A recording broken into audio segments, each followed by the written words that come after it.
برنامه‌تون برای فردا چیه؟ فردا باید بریم بدیم. منظورت چیه؟ آره سیبیل راست میگه. فردا ما بریم وسایل تحویل بگیریم و پولاشون رو بهش بدیم. آها از اون لحاظ میگی. اسی فردا باید وسایل رو جمع کنیم بریم سفر. آره خوبه. من خوراکم بهترین مکاناست که بریم اونجا کیف کنیم. خب ردیفه. منم فردا وسایل رو جور میکنم و میریم یه سفر دبش. فقط مثل اون سری توی آفتابه بنزین نریزی. نه بابا حواسم هست. اون سری اومدم روغن بریزم داخل آفتابه ولی حواسم نبود بنزین ریختم.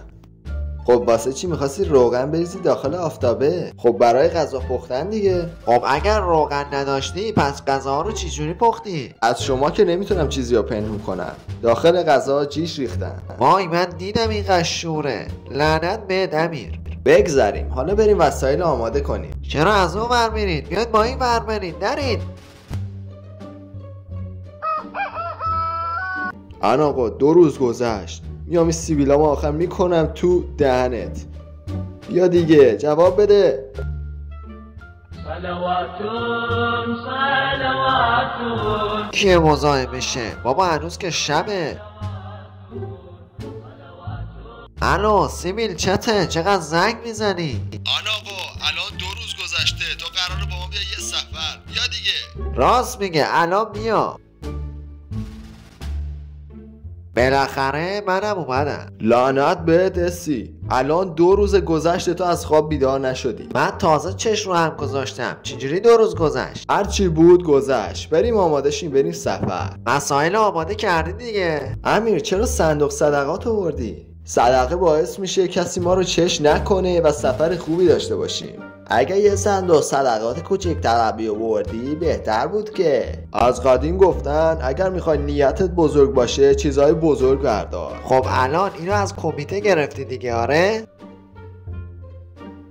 نه توی کوچه بود کندمش و آوردمش با خودم. خب حالا پولاشو میخوای چیکار کنی؟ باید دست به دست هم پول بریزیم توش تا چش نخوریم. بعد که تموم شد سفر خودم پولاشو برمیدارم.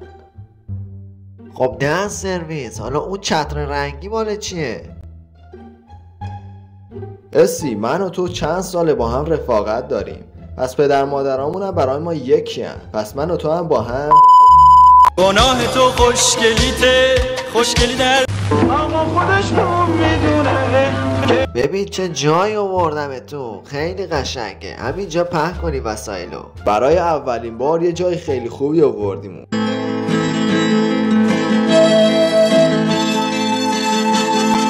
برای اولین بار خیلی جای خوبی آوردی بود. احسن به تو. من هنرهایی دارم که هنوز براتون رو نکردم. مثل روپای زدن با چیزم. خب اگر تو اینقدر هنر داری منم هنرم اینی که سیبیلامو برسونم به چیزم. اگه اینجوریه برای میتونم خودمو نه.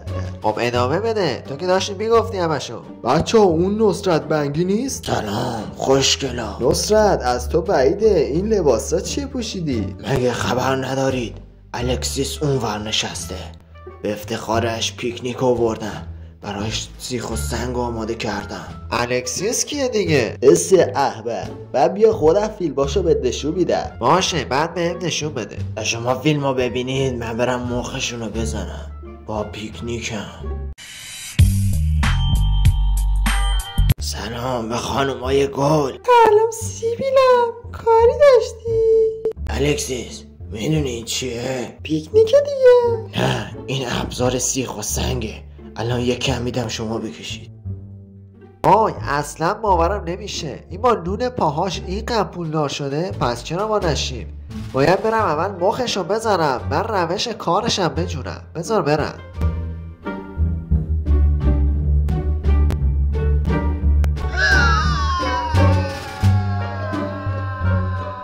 خب ازی چیکار کردی؟ بابا اون لعنتی نصرت بنگی خیلی گرمشون کرده.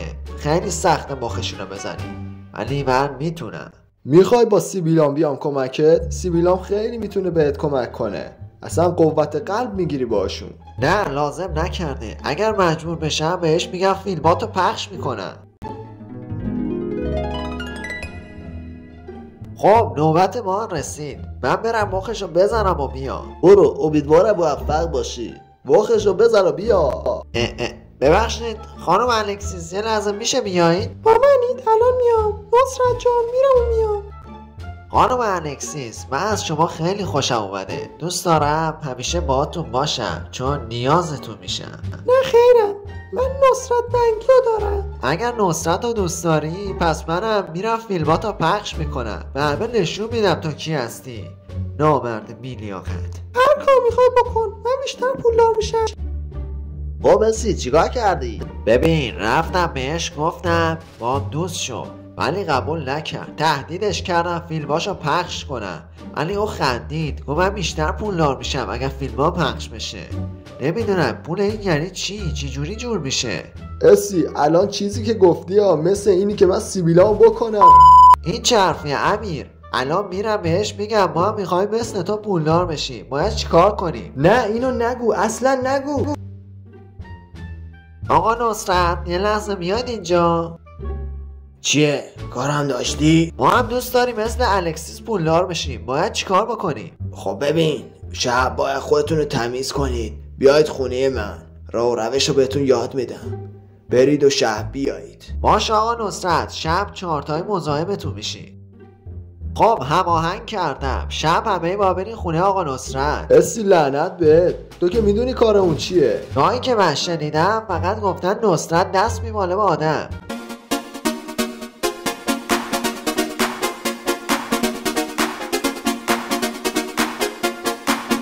خب رسیدیم، برم در بزنم. واقعا خونه ترسناکی داره این.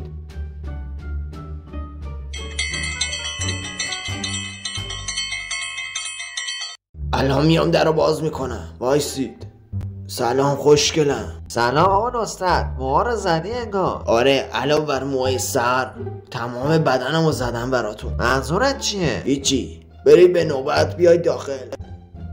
بچه‌ها نصرت بنگی میگه به نوبت ما بریم داخل. اول من میرم و میخوام اول از همه یاد بگیرم.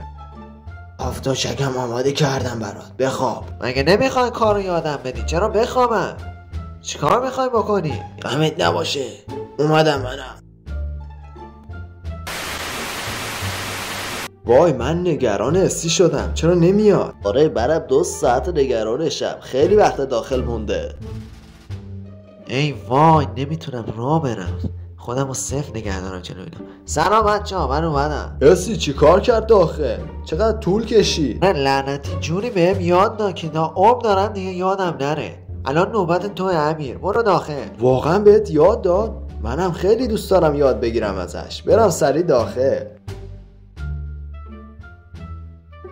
سلام آقا نصرت. شنیدم ابروان با سیبیلات رابطه خوبی دارن، برو بخواب. من میمیرم برای کارهای خوابیدنی، فقط میخوابم تو بهم یاد بده. چه بهتر، منم اومدم.